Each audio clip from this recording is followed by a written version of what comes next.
This channel does not promote any violent, harmful, or illegal activities. All content provided by this channel is meant for an educational purpose only. MDH chana masala এখন ছোলা হোক বা বরবটি দানা, সাদা চানা হোক বা কালো, সব রান্নাই হবে অসাধারণ। MDH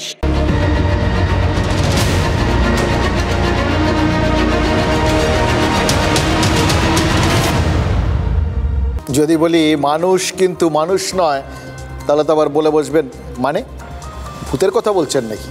আর যারা বিজ্ঞান মনস্ক তারা বলবেন ভূত আবার কিছু হয় নাকি, আর নতুন বিতর্ক আর কি। আবার যারা একটু এটা অন্য রকম, একটু অন্য ধরনের উচ্চ মার্গের চিন্তা ভাবনা করেন, তারা বলবেন না না এগুলো হচ্ছে হাইটেক রোবট, একদম মানুষের মতো বানিয়ে ফেলেছে, আমরা জানতাম এটাই হবে, একদিন আমাদের জায়গা নিয়ে নেবে। দেখুন সবটাই তো বিজ্ঞানের হাত ধরে, আমাদের ভূত ভবিষ্যৎ। আর এই বিজ্ঞানী আমাদের ভূত ভবিষ্যৎকে এমন বদলে দেওয়ার ব্যবস্থা করেছে, তার মূলে রয়েছে এআই।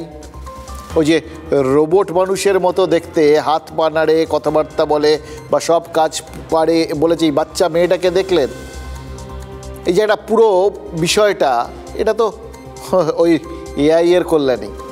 রোবট যে চলাফেরা করছে, রোবট যে আজকাল কাজকর্ম নিজের মতো করে করছে, সেটাও ওই এআই এর জোরেই। মানে আজকাল আলপিন টু এলিফ্যান্ট, জুতো সেলাই থেকে চণ্ডীপাঠ সব কিছু এআই করে দিতে পারে। লোকজনের চাকরি চলে যাচ্ছে মশাই। এবার আর কি কি যাচ্ছে সেটা কিন্তু বসে একটু সময় নিয়ে ভাবতে হবে। এই এআইকে কাজে লাগিয়েই তো দুবাইয়ের কোনো এক কম্পিউটার ল্যাবরেটরিতে বানিয়ে ফেলা হচ্ছে একটা গোটা পরিবার। আপনি সেখানে দেখতে পাবেন স্বামী, স্ত্রী, 2 সন্তান, মানে একটা আপনার আমার মতো সাধারণ একটা পরিবারে যেরকম থাকে আর কি। কোনো একটা আবাসনে থাকে। ওই বাচ্চা মেয়েটা, ওদের মেয়ে, সে ছুটির দিন, স্কুল ছুটির পর ওই পার্কে খেলতে আসে। অর্থাৎ আপনাকে এমন একটা ভার্চুয়াল জগতে নিয়ে গিয়ে ফেলা হবে যেখানে আপনি বাস্তবের সাথে কোনো ফারাক পাবেন না, এবং যেখানে আপনি মানুষকে চিনতে গিয়ে গুলিয়ে ফেলবেন। কেন? আসলে আসল মানুষ আর নকল মানুষ চিনতে গিয়ে সব তালগোল পাকিয়ে যাবে। সোজা কথায় আপনি ভার্চুয়াল রিয়েলিটির শিকার, মানে ভ্রমের শিকার হবে। সত্যি অথচ সত্যি নয়, কারণ সত্যি মিথ্যে বোঝার উপায়ই নেই। এটাই তো ভার্চুয়াল রিয়েলিটি, আর এটাই এআই। বিজ্ঞান কত রকম ভ্রম তৈরি করছে বলুন তো। মুশকিল হচ্ছে বিজ্ঞানী কি শুধু এরকম ভ্রম তৈরি করছে? ওই যে আমরা খালি বলে বেড়াচ্ছি এআই এসে গেলে সব চাকরি চলে যাবে। কেন? ওই কাজগুলো কি মানুষ করছে না? ওদের থেকেও বেটার হইতে কি করছে না? সেটাই তো দেখতে পাচ্ছি। এই সকালবেলায় একবার পাড়া বেড়াতে বেরিয়ে পড়ুন তো, যার পাড়ায়, যে যার মতো পাড়ায় অনেক দিন ধরে রয়েছেন হয়তো, সেখানেই বেরান না, একটু ভালো করে ঘুরে দেখুন, লোকজন কথাবার্তা বলুন। দেখবেন পাড়ায় হয়তো নতুন লোক এসছে, হয়তো একা এসছে অথবা একটা পুরো পরিবার এসছে, নতুন লাগলো, সুতরাং কাউকে জিজ্ঞেস করলেন আরে চিনিস, এরকম করে জিজ্ঞাসাবাদ করতে করতে শুনলেন ওরা ওই হয়তো ওই পূর্ব বর্ধমানের অমুক গ্রামের বাসিন্দা, নতুন এসছে আমাদের পাড়ায়, ভাড়া এসছে। কিন্তু কদিন পরে শুনলেন পাড়াশুদ্ধ লোক, আপনারা যাকে পূর্ব বর্ধমানের মানুষ বলে ভেবেছিলেন, তারা আসলে বরিশালের লোক। কয়েক মাস বা কয়েক বছর আগে ওপার থেকে এবারে চলে এসেছিলেন, তারপর ওই পূর্ব বর্ধমানের ঠিকানায় ভোটার কার্ড, আধার কার্ড বা রেশন কার্ড, মানে যা যা পরিচয়পত্র হয় সব বানিয়ে ফেলেছেন। হয়তো ভারতীয় পাসপোর্টও রয়েছে, আপনার নেই, তার রয়েছে। আর সেই সমস্ত কাগজপত্র দেখিয়েই তো আপনার পাড়ায় বাড়ি ভাড়া নিয়েছে। আপনি বুঝলেন ভুবন ভ্রমিয়া শেষে আপনি নিজের দেশে এমন একখানা মানুষকে দেখছেন, চিনছেন, যাকে দেখে ভারতীয় মনে হচ্ছে, কিন্তু তিনি ভারতীয় নন, তারা বাংলাদেশি। যে বাংলাদেশিরা শুধু যে দেশের অন্ন ধ্বংস করছেন তা না, একদম আপনার জন্য যাবতীয় যা যা হয় আপনার জীবনের সমস্ত অংশে তিনি দখলদারি পাচ্ছেন। এবার সমস্ত অংশ মানে আপনার জীবন, যৌবন, প্রেম, ভালোবাসা, বিয়ে, সব কিছুতে ঢুকে পড়েছে। মা ছেলের সম্পর্ক সব কিছু হয়ে যাচ্ছে বেবাক। এদের কল্যাণী কিন্তু এবং এর একটা লেটেস্ট এডিশন কি জানেন, হাসি পেয়ে যাচ্ছে বলতে, মানে প্রেমের ফাঁদ পাতা ভুবনে, এটা তো আপনারা জানেন, কিন্তু তাতে কি কি হতে পারে সেটাও মোটামুটি আপনারা আন্দাজ পেয়ে গেছেন এতদিনে। বাংলাদেশি প্রেমের ফাঁদে পড়লে কি হতে পারে, আপনার মোবাইল ছিনতাই হতে পারে। তার কারণ এই মোবাইলগুলো ছিনতাই করে নাকি বাংলাদেশে পাচার করা হচ্ছে। চমকাচ্ছেন তো, অবাক হচ্ছেন তো, হাসিও পেতে পারে, কিন্তু কথাগুলো উড়িয়ে দেওয়ার মতো নয়। কেন? কারণ কথাগুলো আমাদের জানাচ্ছে কারা? পুলিশ, এই সরকারের, এই তৃণমূল সরকারের পুলিশ। অতএব এগুলো যে বিরোধীদের অপপ্রচার, এটা বলার কিন্তু কোনো জায়গা নেই। আর যখন এটাকে অবিশ্বাসের কোনো অবকাশ নেই, তখন বিশ্বাস করতেই হচ্ছে। পুলিশ জাল ফেললেই আজকাল বাংলাদেশি ধরা পড়ছে। আর এই বাংলাদেশিরা এই মুহূর্তে সেই শুনেছিলেন না, বহু রূপে সম্মুখে তোমার ছাড়ি কথা খুঁজিছ ঈশ্বর, ওই ঈশ্বরটাকে বদলে বাংলাদেশি করে দিন, ব্যাস দেখবেন কীরকম খাপে খাপ মিলে গেছে। সত্যিই তো, যেখানে তাকাচ্ছেন, যেদিকে হাত দিচ্ছেন, বাংলাদেশি রয়েছে। এর মধ্যে যেরকম ওই শান্তা পাল রয়েছে, রাজশাহীর মাহমুদুল হাসান রয়েছে, তেমনই রয়েছেন ওই আজাদ মল্লিক রায়ের আগে বা সাডরাডি আছেন, বিভিন্ন রকম। আর লেটেস্ট সাতক্ষীরার প্রভাস মণ্ডল। অনুপ্রবেশকারী আর রোহিঙ্গা আজকে পশ্চিমবঙ্গের ভোটার হয়ে দাঁড়িয়েছে। সাদ আলী, লাভলি খাতুন, এরাই তো আপনার নাগরিক আজকে। অনুপ্রবেশ ব্যাপারটাই তো কেন্দ্রের ব্যর্থতা। কেন্দ্রের ব্যর্থতা খুঁজে বের করতেই কি রাজ্যের পুলিশ এত সক্রিয়? ম্যাট্রিমনি সাইটে এক মহিলার সঙ্গে আলাপ, দেখা করতে যান নিউ ব্যারাকপুরের যুবক। চায়ের সঙ্গে মাদক মিশিয়ে বেহুশ করা হয়, চুরি হয় যুবকের মোবাইল, মানি ব্যাগ। পুলিশের পাতা ফাঁদে প্রথমে ধরা পড়ে এক মহিলা। আপনি এই কাজ কতদিন ধরে করেন? হ্যাঁ, এরকম তো অনেকের কাছে অভিযোগ রয়েছে। তারপর পার্ক স্ট্রিটের এক গেস্ট হাউস থেকে পুলিশ গ্রেপ্তার করে মাহমুদুল হাসান নামে এক বাংলাদেশিকে। অভিযোগ, এই মাহমুদুলই নাটের গুরু, পার্ক স্ট্রিটে বসে চালাতো চক্র। রীতিমতো মহিলা রিক্রুট করে ম্যাট্রিমনি সাইটে পুরুষদের ফাঁদে ফেলত। তারপর মোবাইল, টাকা পয়সা লুটে নিত বাংলাদেশি মাহমুদুলের চেলারা। মোবাইল দিয়ে কি করতে তোমরা? বাংলাদেশে ইউজ করার জন্য। রাজশাহীর মাহমুদুলের মতোই সাতক্ষীরার প্রভাস মণ্ডল উড়ে এসে জুড়ে বসেছিল বাংলাদেশ থেকে। হিঙ্গলগঞ্জের বাসিন্দা বাণী মণ্ডলকে মা সাজিয়ে ভোটার তালিকায় নাম তুলে ফেলেছিল বাংলাদেশি প্রভাস। এদেশে নাম তুললেও ওদেশের ভোটার কার্ডটাও সযত্নে রেখেছিল এই অনুপ্রবেশকারী। যে আধার কার্ড কিভাবে করবে? নিশ্চয়ই আমাদের এখানে গ্রামের লোক কোনো না কেউ সহযোগিতা করেছে। মাহমুদুল বা প্রভাসের থেকে কয়েক কাঠি সরেশ ঢাকার শান্তা পাল, বাংলাদেশের মডেল ও অভিনেত্রী। ওদেশে টুকটাক কাজ করেছেন, টিভিতে, খবরের কাগজে মুখ দেখা গেছে। এহানো শান্তা 2020 থেকে এদেশে রয়েছেন। এসেছিলেন মেডিকেল ভিসা নিয়ে, বাবার চিকিৎসা করাবেন বলে।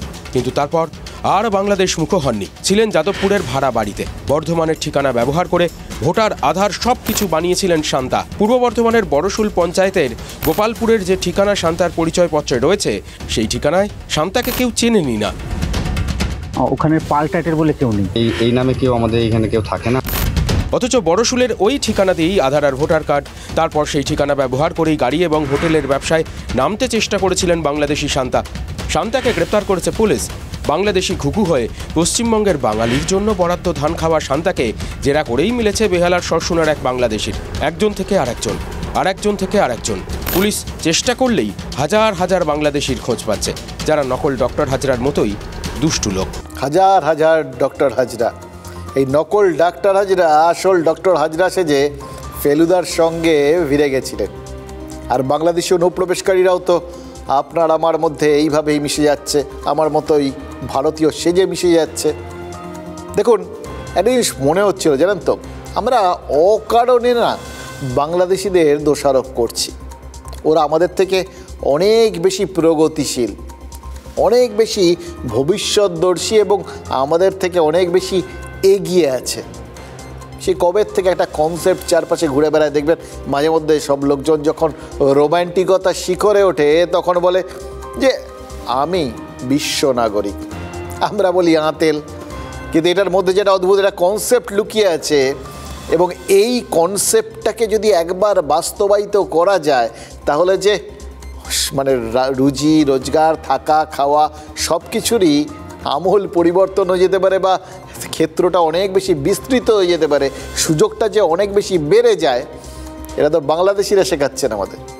একদম যথার্থ বিশ্ব নাগরিক ওরা, ভারত দিয়ে শুরু, আর কোথায় কোথায় মানে এটা কিন্তু দেখবেন বিভিন্ন দেশগুলোতে যারা নিয়মিত বিদেশ টিদেশ যান তারা গেলে দেখতে পাবেন, তারা যদি অতীতে গিয়ে থাকেন, আগের বারের থেকে এইবারে গিয়ে হয়তো দেখবেন বাংলাদেশির সংখ্যা কত বেড়ে গেছে, বা তার মধ্যে কতজন সঠিকভাবে বৈধ উপায়ে গেছেন আর কতজন গিয়ে পাসপোর্ট ছিঁড়ে ফেলে দিয়ে ওখানকার মানুষজনের মধ্যে মিশে গেছেন, ও দেশের নাগরিক হয়ে গেছেন, সেটা মানে থই পাবেন না খুঁজে। একটাই শুধু মুশকিল, আমাদের এখানে মানুষের মধ্যে যেরকম বেবাক মিশে যাওয়া যায়, ওখানে বাংলাদেশি বা ওই ভিনদেশি হিসেবে তাকে চিহ্নিত করা যাবে। আর যাই হোক, চেহারাটা তো বদলাতে পারবেন না, কিন্তু তার জন্য অন্য ব্যবস্থা আছে। কিন্তু এখানের জন্য এটা হচ্ছে স্টেপিং স্টোন, এখান দিয়েই শুরু করেছেন। দেখুন, পুলিশ গত 36 ঘন্টায় যতজন বাংলাদেশিকে গ্রেপ্তার করলো, বা আগামী 36 বা 48 ঘন্টায় যদি আরও কোনো বাংলাদেশিকে গ্রেপ্তার করে, তাহলে বুঝতে পারবেন যে এর মধ্যে কতজন ইতিমধ্যে ওই সব ভোটার কার্ড, আধার কার্ড এগুলো তো বানিয়েছেন, মানে ভারতের নাগরিক হওয়ার যাবতীয় শর্ত বা কাগজপত্র, নথিপত্র সেগুলো তো জোগাড় করেই নিয়েছেন, শুধু খাতায় কলমে না, এরা হয়তো ভোটার তালিকাতেও নাম তুলে বসে আছেন। এবার পুলিশ যদি এই যাদের ধরেছে তাদের নাম এই ভোটার তালিকায় থাকে, তাহলে সেটা স্বাভাবিক নিয়মেই বাদ যাওয়ার কথা। ধরল কারা আর বাদ দেবে কারা, এই দুটো জিনিসই খুব ইন্টারেস্টিং। ধরেছে রাজ্যের পুলিশ, বাদ দেবেন যারা, তারা তো হয় বিএলও নয় তাদের ওপরে যারা রয়েছেন প্রশাসনের বিভিন্ন ধাপে থাকা আমলারা, অর্থাৎ জেলা শাসকরা। মুখ্যমন্ত্রী কাল জেলা শাসকদের ডেকে বৈঠক করেছেন এবং তাদের বলে দিয়েছেন একজন বৈধ ভোটারও যাতে বাদ না যান সেটা নিশ্চিত করতে হবে। কদিন আগে এই কথা তো তিনি বিএলওদেরও বলেছেন, মানে একদম হক কথা বলেছেন তিনি, যে সত্যিকারের বৈধ ভোটারদের নিয়ে বেশ দুশ্চিন্তায় রয়েছেন, যে এদের কারুর না কোনো সমস্যা হয়, সেটা তো আমরা পরিষ্কার বুঝতে পারছি। সেই জন্যই বুঝিয়ে দিয়েছেন। অর্থাৎ প্রথম যে চাপটা বুথ স্তরের নিবিড় সমীক্ষকদের ওপর ছিল, যাদের আপনারা এখন মোটামুটি বিএলও শব্দটা মুখে মুখে পরিচিত হয়ে গেছে, বিএলও বলে চেনেন, সেই চাপটা মুখ্যমন্ত্রীর কথায় পরের ধাপে জেলা শাসকদের এসে পড়ল। চাপটা কিসের? কোনো বৈধ নাগরিক, কোনো বৈধ ভোটার, তার নাম যেন ভোটার তালিকার থেকে বাদ না যায়। এবার এই কথাটা বলার পর আপনারা সবাই একটু না থমকে দাঁড়াবেন। ঠিকই তো বলেছেন, একদম ঠিক বলেছেন। এবং এটার কেউ কখনো কোথাও কোনো বিরোধিতা করেননি, না এ রাজ্যে না অন্য রাজ্যে, কারোর মধ্যে কোনো রাজনৈতিক দলের মধ্যে শাসক বিরোধী এটা নিয়ে কোনো দ্বিমত নেই। সব রাজনৈতিক দলই তো বলেছে যে যোগ্য লোক, বৈধ লোক যেন বাদ না যায়, এটাই তো সবার বলার কথা। এবার দেখুন, আপনারা এইবার আস্তে আস্তে একটু একটু ধাঁধায় পড়তে শুরু করবেন। এই বক্তব্যটা সবাই মেনে নেওয়ার মানে কি? মানে সবাই চাইছে অযোগ্য বা অবৈধরা বাদ পড়ুক। একটু উল্টো দিক থেকে দেখলে, যোগ্যরা যাতে বাদ না পড়ে, তাহলে কারা বাদ পড়বে? অবৈধরা। সেটাই তো হওয়া উচিত। যেরকম যোগ্যরা বাদ পড়ুক এটা কেউ চায় না, তেমনি অযোগ্য বা অবৈধরা বাদ পড়ুক এটাও তো সবাই চায়। এটা যদি মানে সামনে এসে পড়ে এই লাইনটা, কেউ কিন্তু প্রকাশ্যে বলতে পারবেন না আমরা এর বিরোধিতা করছি। তাহলে চাপটা কোথায়? চাপটা সূক্ষ্ম, চাপটা রাজনীতির। আপনার আমার কাছে বা আপনার আমার চোখে কারা যোগ্য কারা বৈধ সেটা একদিকে, আর রাজনীতির চোখে কারা যোগ্য কারা বৈধ সেটা আরেকদিকে। দুটো লাইন, দুটো আলাদা লাইন। আর এই দুটো লাইনের মধ্যে ওই সূক্ষ্ম ফারাকটা লুকিয়ে রয়েছে। জেলা শাসকরা কি এই দুটো লাইনের ফাঁকের জায়গাটা বুঝতে পারছেন? যে এই ফাঁকের মধ্যে কত চাপ লুকিয়ে আছে।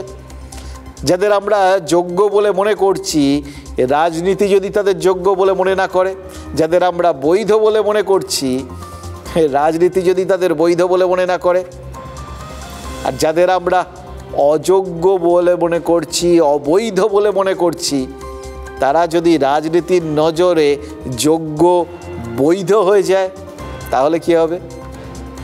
তাহলে যেটা হবে, জেলা শাসকদের ওপর বিরাট চাপের পাহাড় নামবে। এবার শ্যাম আর কুলের মধ্যে কোনটা রাখবে সেটা কিন্তু তাদেরই এবার ভেবে বার করতে হবে। এটা তাদের হয়ে আর কেউ করে দেবেন না।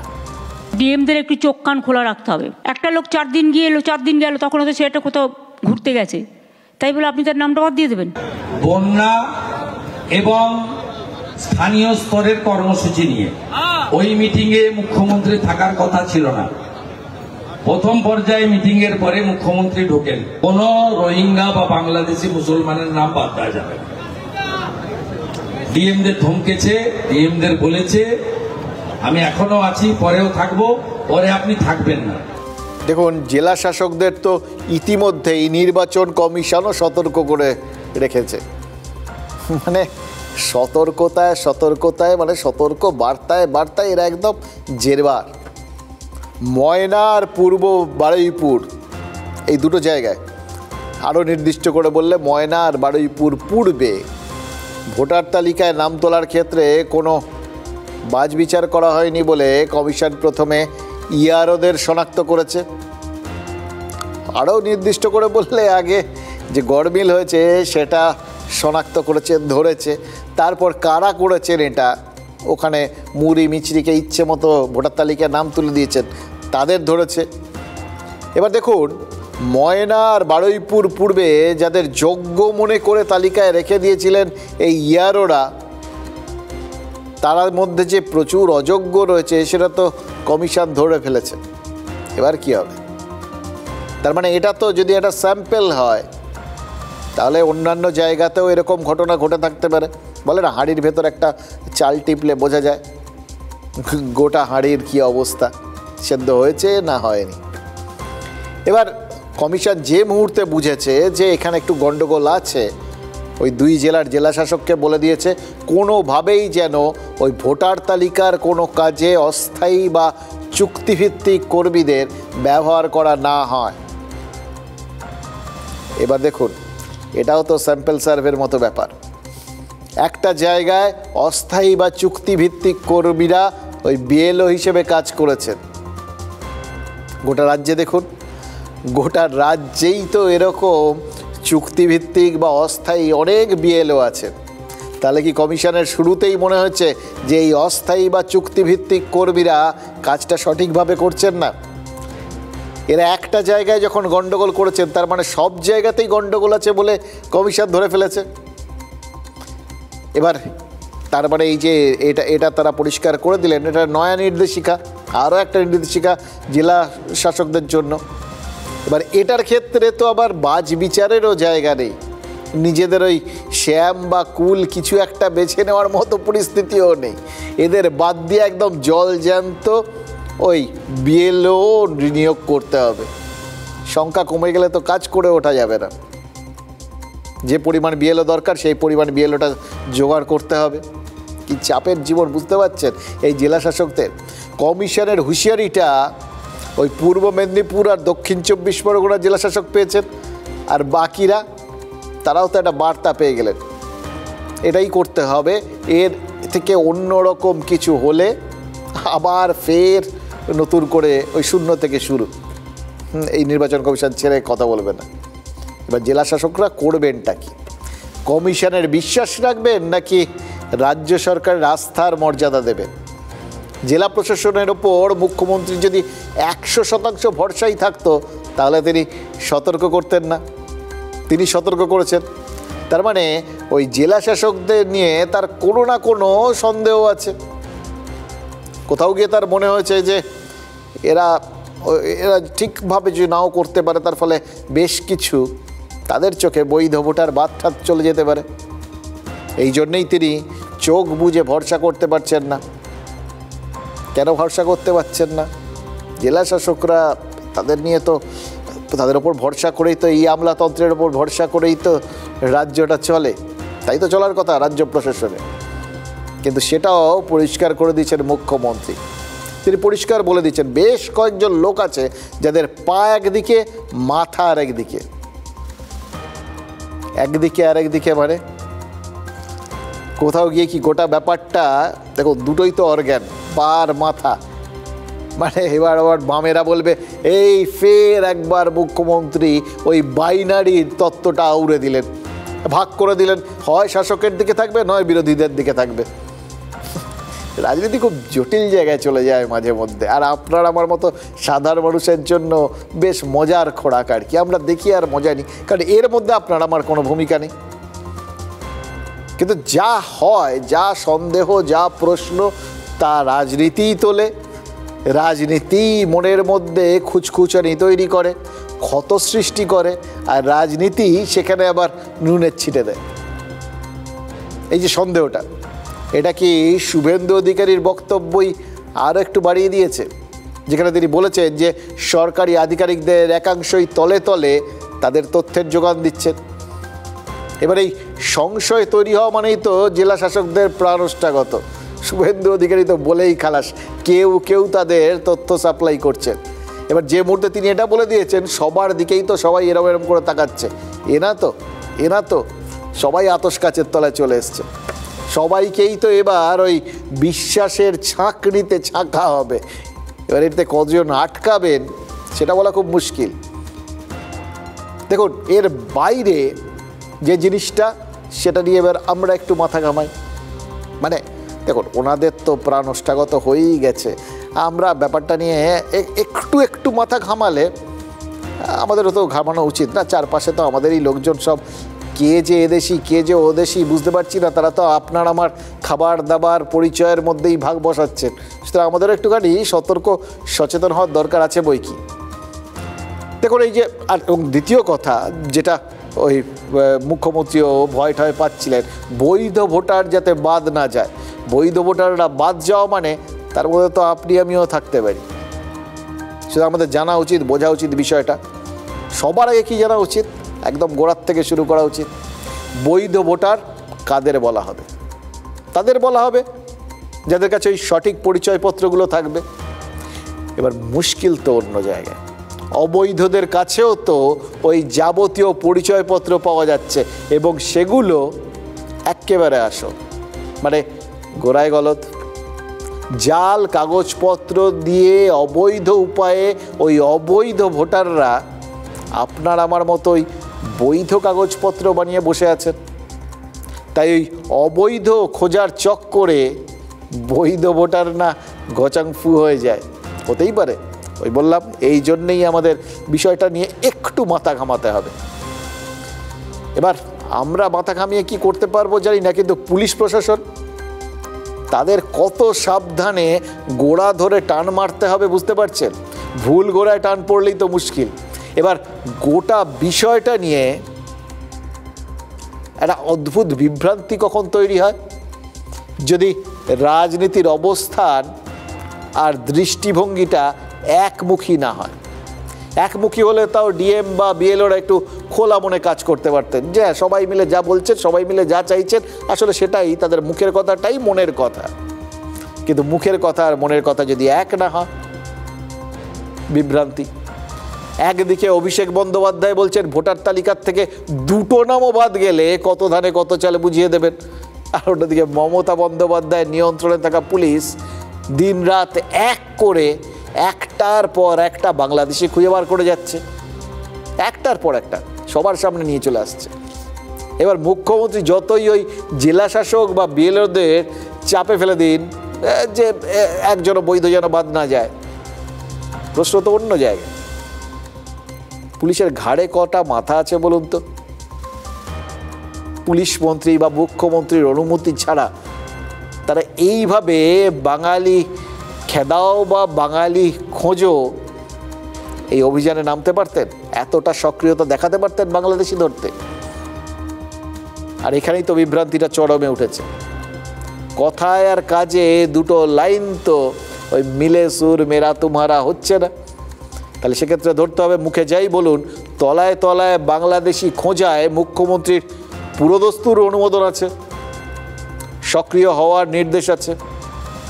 এখানেই প্রশ্ন, নিবিড় ভোটার সমীক্ষার বিরোধিতাটা একদিকে, অন্যদিকে বাংলাদেশি খুঁজে বার করা, এই দুই বিপরীতধর্মী দৃষ্টিভঙ্গির ছাপ তো তৃণমূলের সর্বোচ্চ নেতৃত্বের কথা আর কাজে পরিষ্কার।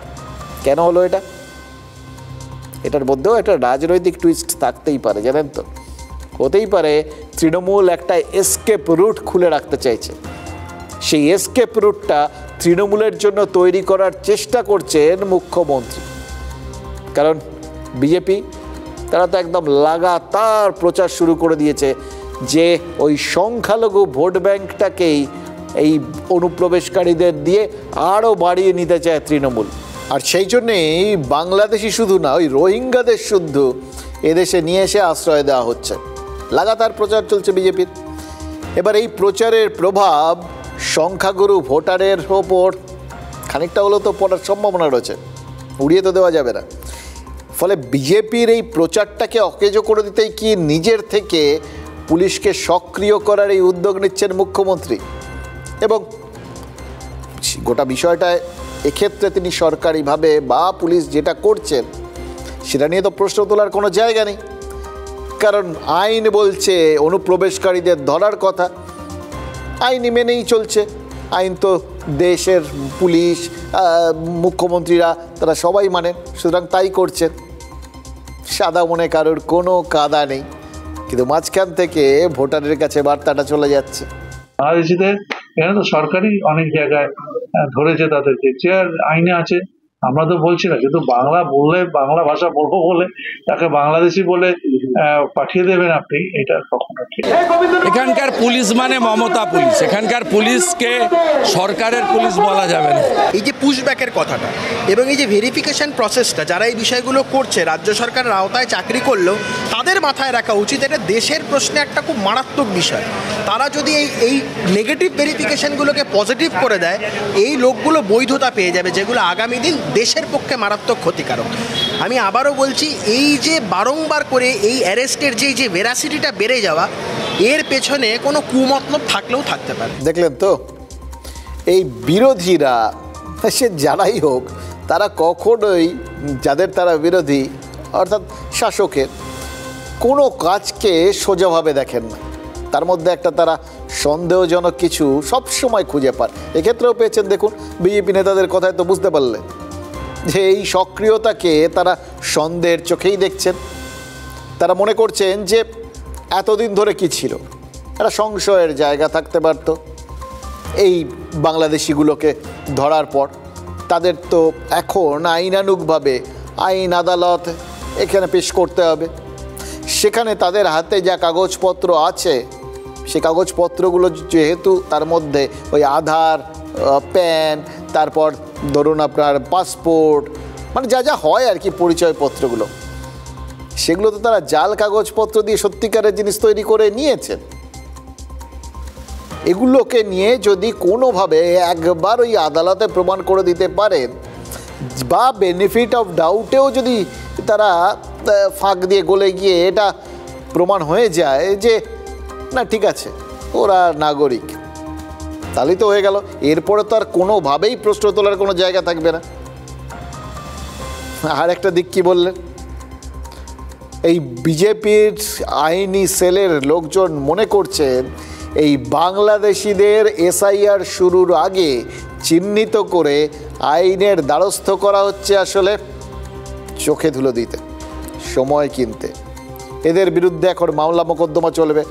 এবার যত দিন চলবে তার মধ্যে আস্তে আস্তে বিষয়গুলো হয়তো ধামাচাপা পড়ে যাবে, এরা ছাড়া পেয়ে যাবে, অথবা এদের দেশে পাঠানোর ব্যবস্থা করতে হবে।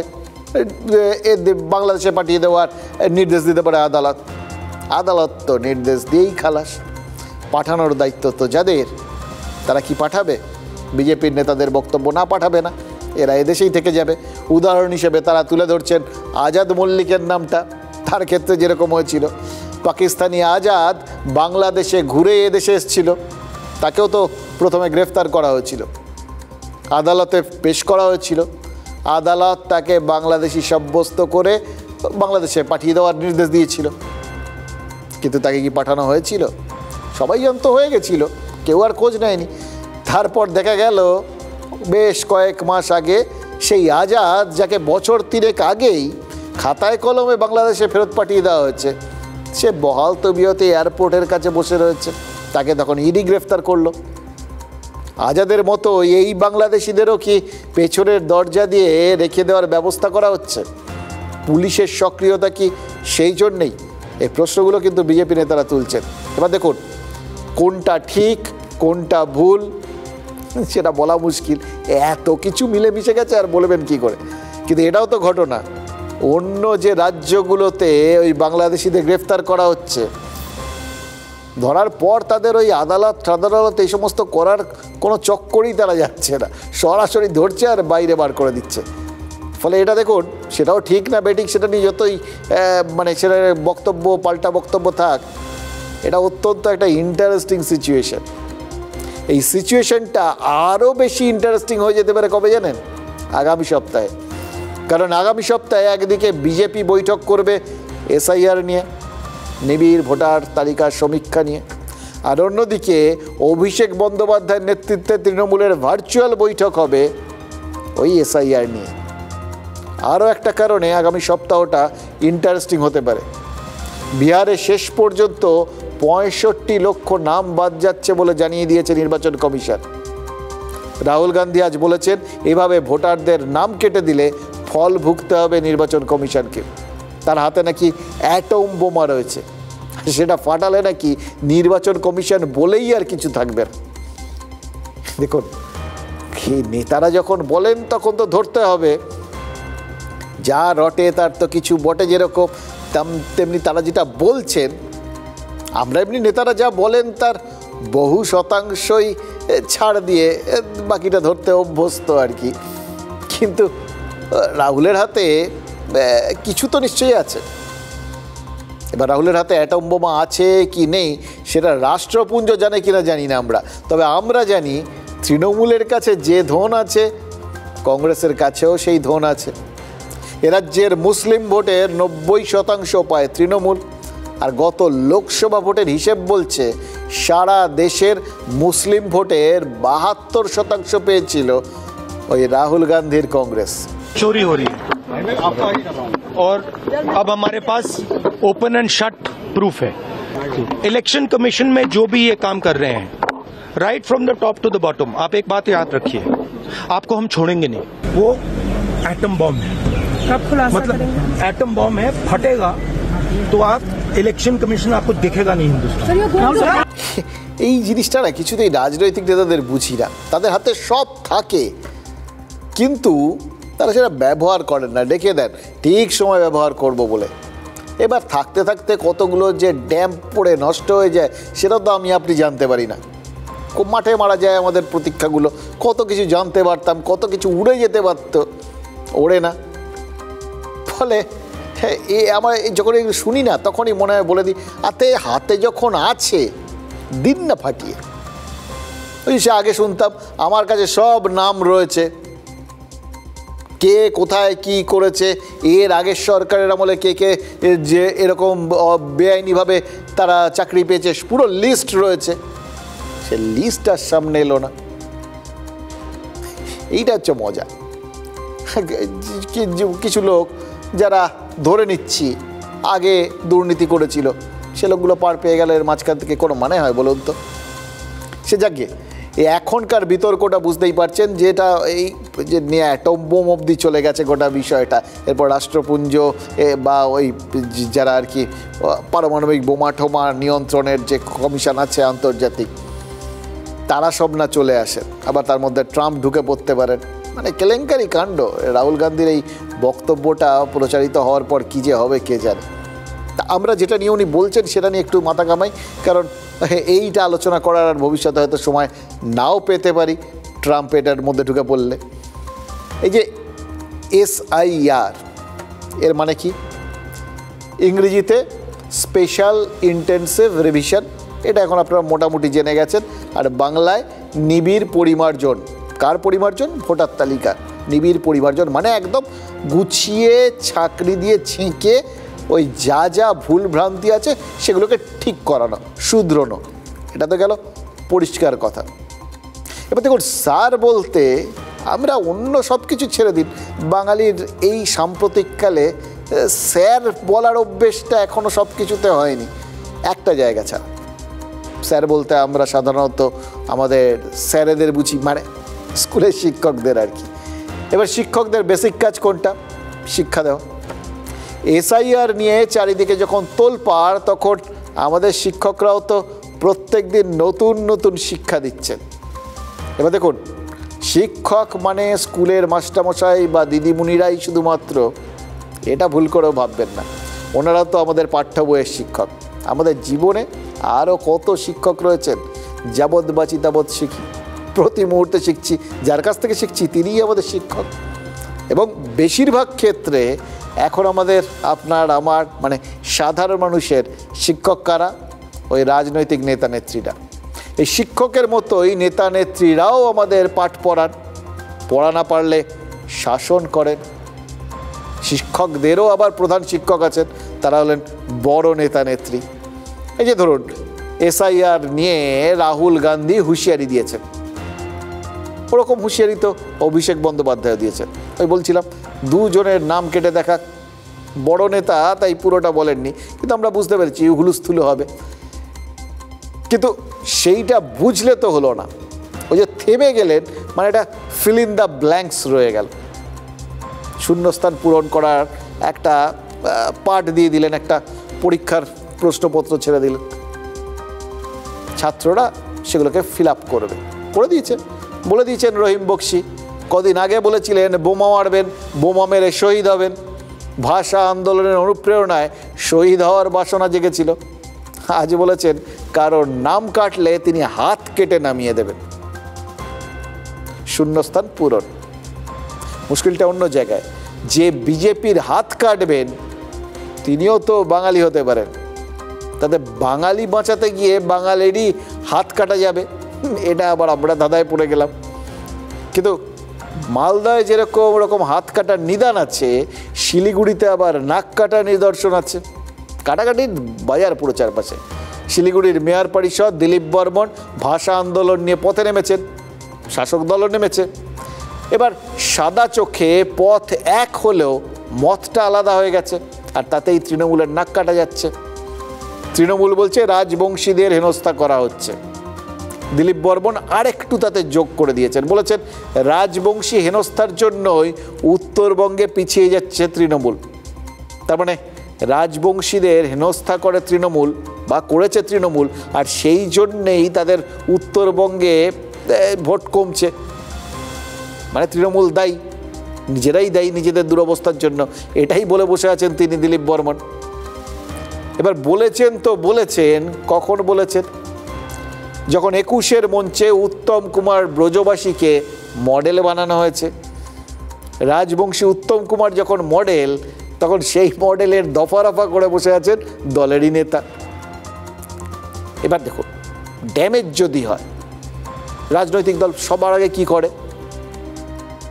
সেটাই করে যেটা করার কথা, ম্যানেজ। মুশকিল হচ্ছে ম্যানেজ করতে গিয়ে তো ড্যামেজটা আরও বাড়িয়ে বসে আছেন মেয়র গৌতম দেব। রাজবংশীরা কত ভালো আছেন সেটা বোঝাতে গিয়ে তিনি এমন দলেরই একজন, তার দলেরই একজন, কিন্তু তার উদাহরণটা তিনি সামনে যে মুহূর্তে আনলেন, দেখা গেল তিনি আদতে রাজবংশী নয়। তিনি নিজেই বলছেন আরে আমি তো ব্রাহ্মণ, তাকে রাজবংশী বানিয়ে দেওয়া হচ্ছে, তিনি সেটা মানতে রাজি নন। ভাবুন তো, এক নেতার এক হুমকিতে কত কিছু তালগোল পাকিয়ে গেছে। এবার এটা যদি চলতে থাকে, বিভ্রান্তিটা বাড়বে বই তো কমবে না। আর বিভ্রান্তি সেটা কি শুধু উত্তরে, ওপর থেকে তো নিচে নেমেছে, দক্ষিণে চলে এসছে। হুগলিতে নাকি শাসক দলের সাংসদ আর বিধায়ক একে অপরকে হুমকি দিচ্ছে। কেন হুমকি? জানা যাচ্ছে রচনা বন্দ্যোপাধ্যায় সাংসদ, তিনি একটা স্কুলে সাংসদ তহবিলের টাকা দিয়েছিলেন, সেই টাকায় স্মার্ট ক্লাসরুম তৈরি হয়েছে। এবার তৈরি হয়েছে, দরকার ছিল, তিনি টাকা দিয়েছেন, খুব ভালো করছেন, এটাই তো হওয়া উচিত। জনপ্রতিনিধিদের টাকা দিয়ে জনগণের উন্নয়ন হবে, এটাই তো আমরা চাই। মুশকিল হচ্ছে রাজনীতিতে তার আরও একটা কন্ডিশন রয়েছে। এই পুরো জিনিসটাই নাকি হয়েছে বিধায়ক অসিত মজুমদারকে অন্ধকারে রেখে। হয়তো রচনা ভেবেছিলেন যে তার দলেরই তো বিধায়ক, সুতরাং নিজেদের মধ্যে কোনো ব্যাপার না ওটা। ভাবুন একবার, স্কুলে টাকা গেছে, টেন্ডার হয়েছে, স্মার্ট ক্লাসরুমও হয়ে গেছে, অথচ বিধায়ক জানেন না। তিনি মানেন কি করে? ব্যাস, বিধায়ক নাকি শিক্ষকদের ধমকেছেন বলে অভিযোগ। এবার তিনি ধমকালেন আর সাংসদ বিধায়ককে চমকালেন। কাল থেকে পাড়ায় সমাধান শুরু, উন্নয়নের টাকা সরাসরি পৌঁছবে জনগণের হাতে। এই ভাবুন, একটা ছোট্ট ব্যাপার, সাংসদ টাকা দিয়েছেন, বিধায়ক জানতে পারেননি, তাতেই তার মাথা গরম হয়ে গেছে। তাই নিয়েই দুজনের মধ্যে গোলাগুলি চলছে। এবার যদি সরাসরি জনগণের হাতে টাকা চলে যায়, মাঝখানে যদি বেবাক পুরো নেতা কুলি বাইপাস হয়ে যায়, মাথা ঠান্ডা রাখতে পারবেন? দিনের শেষে না রহিম বক্সি, না রচনা বন্দ্যোপাধ্যায়, না অসিত মজুমদার, সবাই কিন্তু বুঝিয়ে দিচ্ছেন একটাই কথা, ওই ঠান্ডা ঠান্ডা কুলকুলের বিজ্ঞাপনটা আর যার জন্যেই হোক, নেতাদের জন্য না। তৃণমূল কংগ্রেস পার্টির বিধায়ক এখানে এসেছিলেন এবং এখানে এসে উনি শিক্ষিকারা রয়েছেন, শিক্ষকরা রয়েছেন, তাদেরকে অশ্রাব্য ভাষায় গালিগালাজ করেছেন। শিক্ষিকা যদি কিছু অভিযোগ করেন, আমি ওই স্কুলের ম্যানেজিং কমিটির মেম্বার, যা বলার শিক্ষিকাকে বলবো। অনেকে অনেক কিছু জানেন, আর নিশ্চয়ই জানবেন, উপর মহলে আমি খবর পাঠাবো। এটা ওর মনোভাবও বলেছে। সাংসদ কোথায় কি করবে সেটা সম্পূর্ণ সাংসদের নিজস্ব ইচ্ছা, নিজস্ব চিন্তা ভাবনা, নিজস্ব স্বপ্ন। লিখিত থানায় জমা দিতে বলুন। উনি বোধহয় চেয়েছিলেন যে এখানে কোনো উন্নতি না হোক, এখানে ক্লাসরুম না হোক, এরকম ভাবেই থাকুক। আমি ম্যানেজিং কমিটির মেম্বার, বালিকা বালি মন্দির স্কুলের অভিভাবকদের, ছাত্রদের দেখার দায়িত্ব আমার। আমি রচনা ব্যানার্জি যে কথা দিয়ে গেলাম, কার কত দম আছে সে আমাকে আটকে দেখিয়ে। এই ডায়লগগুলো দারুণ লাগে, এগুলো না থাকলে না রাজনীতিটাও পানসে হয়ে যায়, জানেন তো। এই জন্যই তো অনুব্রত মণ্ডলকে দল কত বড় দায়িত্ব দিয়ে আবার পুনর্বাসন দিয়েছে। ভাবুন তো, দেখে মনে হচ্ছে না আপনাদের যে এই যে মাঝখানটায় যখন মনে হচ্ছিল তিনি একটু ব্রাত্য হয়ে গেছেন, তখন হয়তো একা একা ঘরে বসে ব্রাত্যজনের রুদ্ধ সঙ্গীত গাইছিলেন, আর তারপরে এতটাই ভাষা চর্চা করেছেন, ওই ফোনালাপটা পুলিশ অফিসারের সঙ্গে, সেগুলো সামনে চলে এসেছিল। তার এই যে ভাষার প্রতি এই যে ব্যুৎপত্তি এবং ভালোবাসা, এটা দেখেই নিশ্চয়ই এখন তো শাসক দল ভাষা আন্দোলন নিয়ে অনেক বেশি মাথা ঘামাচ্ছে। সেই জন্য তারা তাকে আবার ভাষা আন্দোলনটাকে পরিচালনা করার একটা ভালো দায়িত্ব দিয়ে দিয়েছে। সব কিছু যার যেটা কৃতিত্ব, তাকে তো সেই জায়গাতেই আনা হবে। আর এই তারই জের দেখুন, চারপাশে বাকি সব জায়গাতে সবাই ভাষাটা নিয়ে খুব মাথা ঘামাচ্ছেন, কত রকম ওঠা নামা। এটা কালারফুল রাজনীতি হয় এই সব থাকলে, নইলে বোরিং। কিন্তু এক জায়গাতেই শুধু একটা রাজনৈতিক দিক থেকে দেখলে আপনার আমার একটা অদ্ভুত মনে হয়, জানেন তো। এটা দেখে এটাও কিন্তু এক ধরনের প্রচারের বিষয়বস্তু হতে পারে। এই যে ভোটের মাত্র কয়েক মাস আগে শাসক দলের ভেতরেই এরকম মন কষাকষি চলছে, তার মানে কি, যারা প্রধান প্রতিপক্ষ হতে চলেছে বলে তারা মনে করেন বা এই বক্তব্য শুনলে মনে হয়, সেই বিজেপিকে নিয়ে তৃণমূল বিন্দুমাত্র চিন্তিতই না, নিজেদের মধ্যেই সব কিছু করে যাচ্ছে। ওরা তো নেই মার্কেটে, ওদের প্রতিপক্ষ না থাকলে তো প্রতিপক্ষ খুঁজে নিতে হয়, নাহলে তো মরচে পড়ে যায়, ধার কমে যায়। তাই জন্য নিজেদের মধ্যে চলছে এই সমস্ত। বিহারে কিন্তু নীতিশ কুমার অতটা নিশ্চিন্ত নন, আর তার দুশ্চিন্তায় কপাল ফিরেছে স্কুলের মিড ডে মিলের ওই যে রান্না করেন সেই কর্মী, নাইট গার্ড আর স্বাস্থ্য প্রশিক্ষকদের। রাঁধুনির মাইনে ১৬৫০ টাকার থেকে বেড়ে ৩৩০০ টাকা হয়েছে। নাইট গার্ডদের বেতন ৫,০০০ টাকা বেড়ে ১০,০০০ টাকা হয়ে গেছে, ৫,০০০ থেকে স্ট্রেট ১০,০০০, সব ডবল প্রায়। এবং স্বাস্থ্য প্রশিক্ষকদের বেতন ৮,০০০ টাকার থেকে বেড়ে ১৬,০০০ টাকা হয়েছে।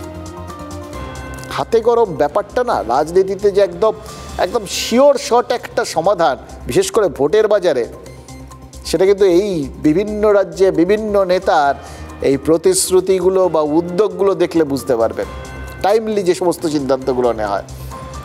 এটা দেখেই আপনাদের মনে পড়ে যাচ্ছে যে এই সদ্য আমাদের এখানেও ওই পুজো কমিটিগুলোর টাকা ৮৫ থেকে বেড়ে স্ট্রেট 1,10,000 হয়ে গেছে।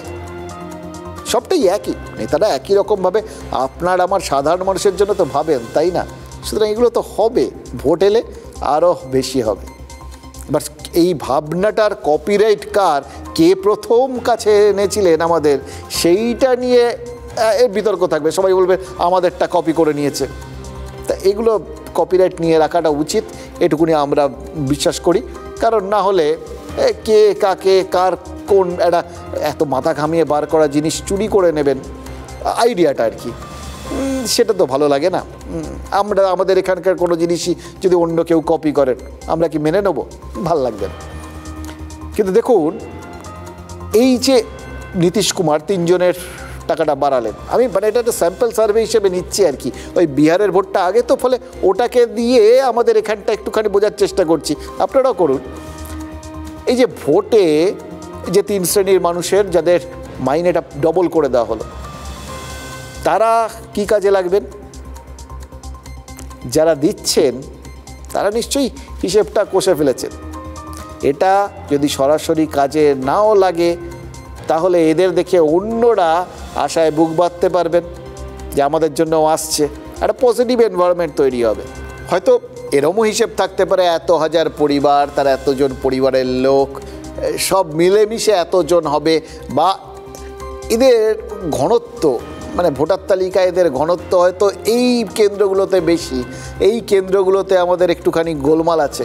মানে এই সমস্ত অঙ্ক কষা, সোজা কথায় ভোট কেনার জন্য যে অঙ্ক, সেটাতে রাজনৈতিক নেতারা একদম চরম দক্ষ। এবার এতটাই দক্ষ, এতটাই বুঝে শুনে তারা খরচ করেন এবং তার থেকে বেশি ফয়দা তোলেন, দেখে শুনে আপনাদের মনে হতেই পারে আরে রাজনৈতিক নেতারা তাহলে কি তারা এত বড় ব্যবসায়ী, মানে যেটা আমরা কথায় কথায় বলি বানিয়া, মানে সেই রকম। এই প্রসঙ্গে মনে পড়লো, জানেন তো 2017 সালে অমিত শাহ মহাত্মা গান্ধীকে চতুর বানিয়া বলেছিলেন। বানিয়া মানে বণিক। অমিত শাহ নিজে বণিক সম্প্রদায়ের লোক। চতুর বানিয়া এটা গুজরাটি ভাষায় খুব প্রশংসাসূচক শব্দ, মানে খুব বুদ্ধিমান ব্যক্তি। আর গুজরাটিরা নিজেদের মতো করেই তারা যে মানে বণিক হিসেবে একটা অন্য মাত্রায় নিয়ে গেছেন নিজেদের কাজকর্মকে, সেটা পৃথিবী শুদ্ধ লোক জানে। কিন্তু হিন্দি বলয়ে বানিয়া শব্দটা ভালো অর্থে ব্যবহার হয় না, এটা ওই শেক্সপিয়ারের মার্চেন্ট অফ ভেনিসের শাইলকের মতো। অমিত শাহের মন্তব্য নিয়ে কংগ্রেস প্রবল হইচই শুরু করে দিয়েছিল, তবে গুজরাটি বুদ্ধিজীবীরা এতে আপত্তিকর কিছু দেখেননি। আর ঐতিহাসিকরা কি বলেছিলেন মহাত্মা গান্ধী আক্ষরিক অর্থে এই অর্থনীতিটা খুব ভালো বুঝতেন। তিনি তো আন্দোলন করেছিলেন এমন হিসেব করে যে ব্রিটিশের অর্থনীতিতে ধাক্কা লেগেছিল। অহিংস অসহযোগ আন্দোলনে তিনি ত্রিমুখী আহ্বান জানিয়েছিলেন, পুরোটাই ওই বিজনেস প্ল্যানটা চৌপাট করার জন্য। প্রথমটা কি? ব্রিটিশ পণ্য বয়কট, বিশেষ করে ওই ব্রিটিশ মিলে তৈরি বস্ত্র, তার বদলে খাদির প্রচলন করেছিলেন তিনি, চরকা কাটা প্রচলন করেছিলেন। তাতে ব্রিটিশ কোম্পানিগুলো ভারতকে যে বাজার হিসেবে ব্যবহার করত, সেটা ধাক্কা খেলো। আর স্বদেশি সামগ্রিক বাজার, হ্যাঁ, সেটা অনেক বেশি করে রমরম করে জেগে উঠল। আর তার উপর Mahatma Gandhi British school, college, আইন আদালত এগুলোও বয়কটের ডাক দিলেন। মামলা মোকদ্দমা বাবদ ব্রিটিশ যে রাজস্ব পেত, ফলে সেটা বন্ধ হয়ে গেল। তৃতীয়ত কি? ব্রিটিশকে কর দেওয়া বন্ধ করার ডাক দিয়েছিলেন মহাত্মা গান্ধী, মানে ব্রিটিশের টাকার স্রোতটা সম্পূর্ণরূপে বন্ধ করে দেওয়া। লবণ সত্যাগ্রহ তো সেই কারণে, সবাই ব্যবহার করেন, সবাই কেনেন, সেই টাকাটা ব্রিটিশ নিতে চেয়েছিল, তিনি লবণ সত্যাগ্রহ করে দিলেন। এবার টাকায় টান পড়লে কি হয়? দম বন্ধ হয়। তখন লোকে কি করে? সেই দম বার করার বা গলার ওপর চেপে বসা ফাঁসটা ছেঁড়ার চেষ্টা করে। সোজা বাংলায় বলপ্রয়োগ করতে হবে ব্রিটিশকে। যত বেশি ব্রিটিশ বলপ্রয়োগ করবে, ততই ব্রিটিশের মুখোশ খুলে যাবে।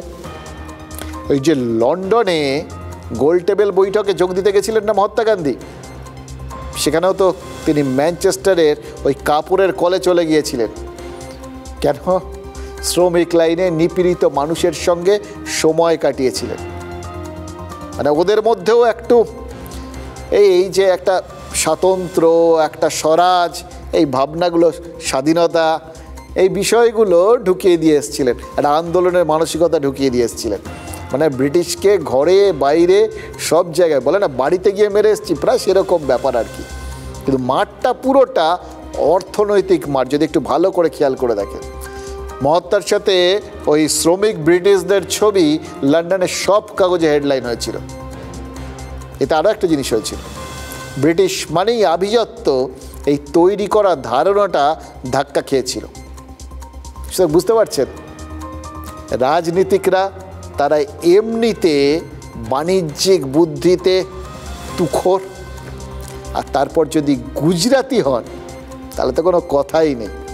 এই গুজরাটিদের সঙ্গে রাজনীতি আর কূটনীতি বা ব্যবসা সব ক্ষেত্রেই না ওই দরদাম করা, চালাকি করা, মানে লেনদেন করাটা খুব কঠিন। সে যুগে ব্রিটিশরা বুঝেছিল, এই যুগে আমেরিকানরা বুঝছেন। সিরিয়াসলি দেখুন মার্কিন প্রেসিডেন্ট ডোনাল্ড ট্রাম্পের অবস্থা, দরাদরি করতে গেছিলেন, প্রচার করেছিলেন যে তিনি বাণিজ্য চুক্তির ধমক দিয়েই যুদ্ধটা থামিয়েছে। যুদ্ধ মানে ওই ভারত পাকিস্তানের মধ্যে যে অপারেশন সিঁদুরটা চলছিল, 25% শুল্ক বসিয়েছেন তিনি। আর তার সঙ্গে কি করেছেন হিসাব করে নিয়েছেন, এটার সঙ্গে 30% আমি বসিয়েছি চীনের, একটু ফারাক হয়ে গেল। ভারত তো অর্থনীতিতে অনেকটা উন্নতি করছে, ওটাকেও ধসিয়ে দিতে হবে। সুতরাং চীনের মতোই এক লেভেলে নিয়ে আসার দরকার। কীভাবে? ওই রাশিয়ান তেল কিনেছিল, সুতরাং জরিমানা, সব মিলিয়ে হয়তো দেখা যাবে 30-এর বেশি হয়ে গেছে। এবার ভারত এসব নিয়ে কিচ্ছু করেন, শুধু সংসদে প্রধানমন্ত্রী নথিভুক্ত করিয়ে দিয়েছেন যে ট্রাম্পের দাবি ভিত্তিহীন। সবাই মিলে বলেছেন, আজকেও বলেছেন, কোনো রাষ্ট্রপ্রধানের কোনো রকম অনুরোধে অপারেশন সিঁদুর স্থগিত হয়নি। আর যে সময়ের মধ্যে গোটা বিষয়টা স্থগিত রাখার দাবি করেছেন বা কথা বলে এই স্থগিত করতে বাধ্য করার কথাটা ট্রাম্প বলেছেন, সেই সময়ের মধ্যে ট্রাম্পের যে কোনো ফোনই আসেনি, কোনো কথাই হয়নি নরেন্দ্র মোদীর সঙ্গে তার, সেটা বিদেশমন্ত্রী বলে দিয়েছেন, সেটাও সংসদে। এবার সংসদে এই সমস্ত নথিভুক্ত হওয়া মানে সেটার একটা বিশ্বাসযোগ্যতা রয়েছে এবং সবথেকে বড় কথা গোটা বিশ্বের কাছে গ্রহণযোগ্যতা আছে। তা এই বক্তব্যগুলো যখন গ্রহণযোগ্যভাবে গোটা বিশ্বের কাছে পৌঁছে গেল, তাতে কি দাঁড়ালো? ট্রাম্প হাসির পাত্র হয়ে গেল। এবার আসল মার, এটাই হচ্ছে ওই বলে না শ্যাকরা টুকটাক কামারের এক ঘা, ভারত এক ঘাটা দিয়েছে। কার্যত জানিয়ে দিয়েছে যে F-35 যুদ্ধ বিমান, যেটা বিক্রি করার জন্য পাগল হয়ে উঠেছিল আমেরিকা, সেটা কেনা হবে না। তাও আবার কখন বলা হলো? যখন ওই ক্যালিফোর্নিয়ার নৌঘাটিতে মহড়ার সময় একটা F-35 ভেঙে পড়ল। দেখুন, ভারত এমনিতেই F-35 আমেরিকার থেকে কিনতো কিনা সন্দেহ। তারা ইতিমধ্যে এই রাফাল বা সুখোইয়ের মধ্যে ভাবনা চিন্তা করছিল, কিন্তু বিমানটা ধ্বংসের পর এইভাবে কেনাকাটার থেকে মুখ ফেরানো বা বলে দেওয়া যে কিনবো না, এটার মানে কি? মানে এটা পরিষ্কার মুখের ওপর বলে দেওয়া তোমার বিমানটা আসলে পদের না, এই ভেঙে পড়লো তো, মানে ওটার কোয়ালিটি ভালো না, সোজা কথা। এতে তো শুধু ভারতের থেকে ব্যবসা হারালো না, বিশ্বজুড়ে বাজারটাই খারাপ করে দিল ভারত। ওই বললাম না, গুজরাটিদের সঙ্গে কোথাও গিয়ে দরদাম করতে যাওয়াটা, করতে যদি যান বুঝে করবে। দেখুন, বার্তা দেওয়ার বিভিন্ন ধরন আছে জানেন তো, আমি ওটাই দেখছিলাম। এই একটু দরদাম করতে গেছিলেন ট্রাম্প, প্রত্যেকটা পদে কিভাবে ভারত তাকে ঠুকছে এবং তার প্রত্যেকটা বক্তব্যকে খারিজ করছে এবং পাল্টা চাপে ফেলছে। ভারতের অর্থনীতিকে মৃত বলেছিলেন ডোনাল্ড ট্রাম্প, একসঙ্গে রাগের মাথায় রাশিয়াকেও মৃত বলে দিয়েছিলেন তাদের অর্থনীতি। ভারত এই যে বুঝিয়ে দিয়েছে F-35টা কিনছে না, তারা তো মজা করে বলবে, আরে আপনিই তো বলেছেন যে আমাদের অর্থনীতি মৃত। যে অর্থনীতি মৃত, সেই অর্থনীতি কীভাবে এই আপনাদের এই দামি বিমান কিনবে? মানে নিজের পেঁচে যত রকমভাবে পড়েছেন ট্রাম্প। আর তার সাথে নিজেদের বক্তব্যগুলো কীরকম সুস্পষ্টভাবে জানিয়েছে। ওই ভারত আর রাশিয়াকে একসঙ্গে রেখে একটা বড় ভুল কি করে ফেললেন ট্রাম্প খেয়াল করে দেখুন, এই যে রাশিয়ার সম্পর্কে, ভারতের সম্পর্কে অর্থনীতি মৃত এরকম কথাবার্তা বললেন, যা খুশি তাই করুক, ওরা একসঙ্গে ডুবুক, এই সমস্ত কথাবার্তা বললেন। তিনি কি নিজের হাতে ভারতকে ওই রাশিয়া চীন ব্লকের দিকে ঠেলে দিলেন? এই ভুলটা কিন্তু কোনো আমেরিকান প্রেসিডেন্ট ইতিপূর্বে করেন। কারণ এই এশিয়া প্যাসিফিক অঞ্চলে যদি নিজেদের কিছুটা হলেও নিয়ন্ত্রণ রাখতে হয়, তাহলে ভারতের সাথে সুসম্পর্ক থাকাটা যে খুব জরুরি, সেটা আমেরিকান প্রেসিডেন্টরা কিন্তু সব সময় বুঝে এসছেন। কিন্তু মুশকিল হচ্ছে ট্রাম্প, তিনি তো আমেরিকান শুধু প্রেসিডেন্ট নন, তিনি আসলে ব্যবসায়ী। কিন্তু ওই রিয়েল এস্টেটের ব্যবসায়ী তো একটা নির্দিষ্ট সীমা, একটা নির্দিষ্ট অঞ্চলের বাইরে তিনি ভাবতে পারেন না।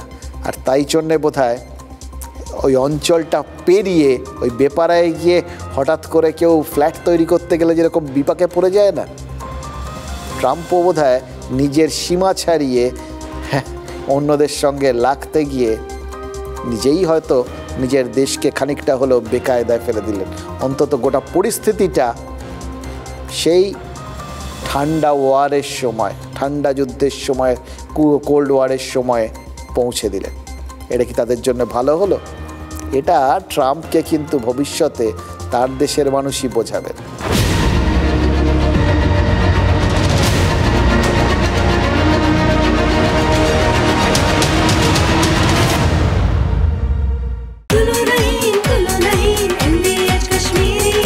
আরে কম দে কিন্তু খাঁটি দে। MDH কাশ্মীরি লাল লঙ্কার গুঁড়ো।